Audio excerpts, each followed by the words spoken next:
I bet you're wondering what's in this present. You know, over the next several weeks, people will spend a lot of time and energy buying presents. Relatives are asking for Christmas lists so they can get their shopping done. The commercials on TV are rolling out their latest toy temptations to get children drooling. The shopping malls and discount stores are busy stocking Christmas decorations just in case you feel like adding to your seasonal lawn ornaments and light displays. And with all this Christmas hoopla, it's easier than ever to lose focus on why we celebrate Christmas in the first place.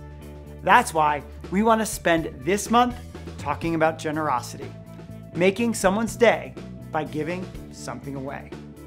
See, people love to give gifts, especially at this time of year, but when you think about it, people give gifts all the time, no matter what the occasion. Maybe it's because by giving, we're tapping into part of what it means to be created in God's image. You know, there's something about giving that reflects God's character to those around us.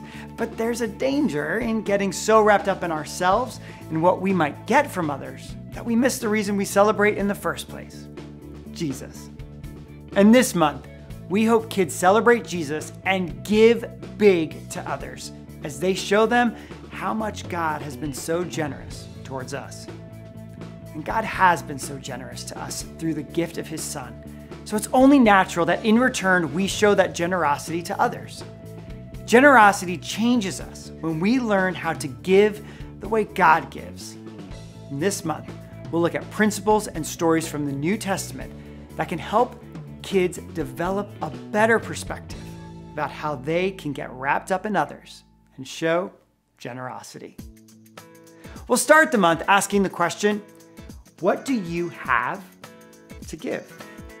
This is a question God answered when he sent Jesus. In 1 John 4, 9 and 11, we read this. Here is how God showed his love among us.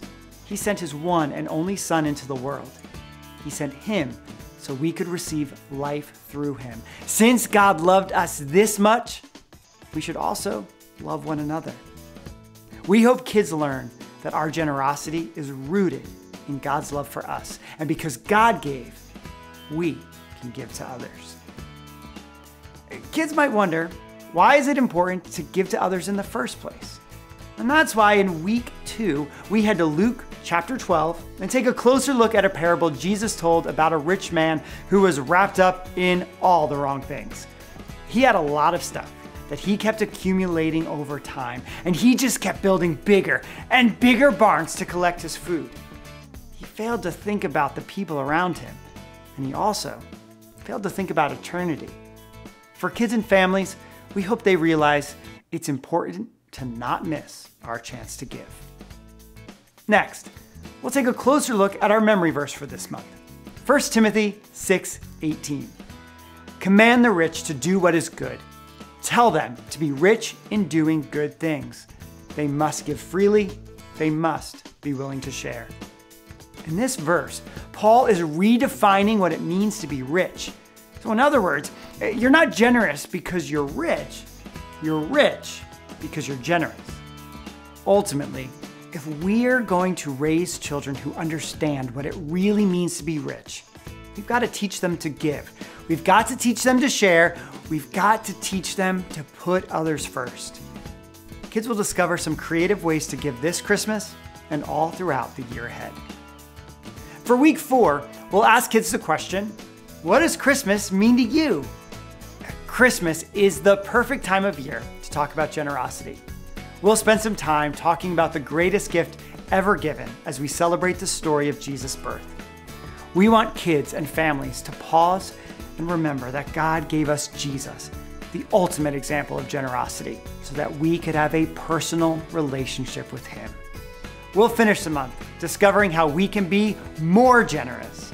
In the beginning of Matthew's gospel, we'll see generosity in action through wise men who went above and beyond to honor Jesus and give him their precious gifts.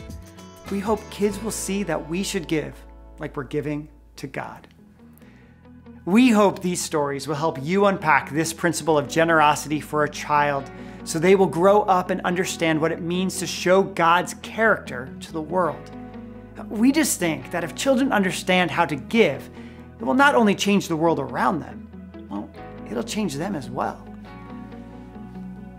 So what's in this present? Well, that all depends.